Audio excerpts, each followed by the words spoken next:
Kana lakum fi Rasulillahi uswatun hasanah. Wa qala Nabi sallallahu alaihi wasallam fil hadis, man habba sunnati faqad habbani wa man habbani kana ma'i fil jannah.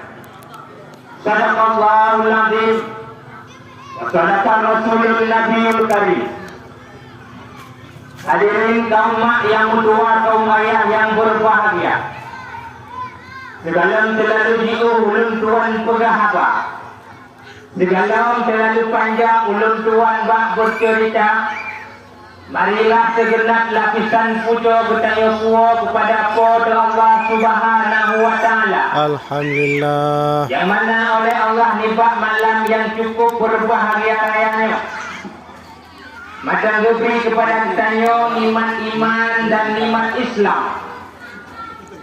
Apa itu iman tungku? Iman adalah mempercayai apa-apa saja yang diubah oleh Rasulullah. Kemudian Islam tungku, Islam ialah mengerjakan apa-apa saja yang dikubur oleh Rasulullah. Begitu juga oleh Allah Ta'ala yang diberi kepada kita nikmat kesempatan